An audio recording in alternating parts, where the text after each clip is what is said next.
આજની ભોજન સેવા આપણે લોક માનવતા સેવા ચેરિટેબલ ટ્રસ્ટ દ્વારા આપવામાં આવે છે। સોલા સિવિલ હોસ્પિટલના જે દર્દીઓના સગા સંબંધી બહારગામથી આવેલા હોટલમાં ના જમી શકતા એમને દરરોજ સાંજે 5 વાગ્યાથી લઈને 6:30 વાગ્યા સુધી ભોજન સેવા ચાલુ હોય છે।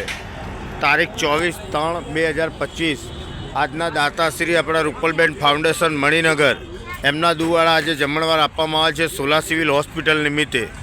સોલા સિવિલ હોસ્પિટલમાં આજે એમની તિથિની તારીખ છે દર મહિનાની 24 તારીખ ત્રીજો મહિનો 2025 દર મહિનાની 24 તારીખે એમના તરફથી જમણવાર ચાલુ હોય છે।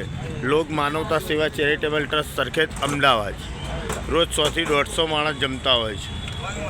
તમે ડીશોમાં ઊભા રહો ને જરા જાઓ ને, ડીશો કોઈ મૂકીને ના જાય હો ભાઈ। લાઈન બહુ છે, પબ્લિક વધારે છે, 300-400 છે, માપે માપે આપજો। ડબ્બા આગળ મૂકો, આ બાજુ ટેબલ પાછળ મૂક્યો, ડબ્બા ત્યાં મૂકી આવો।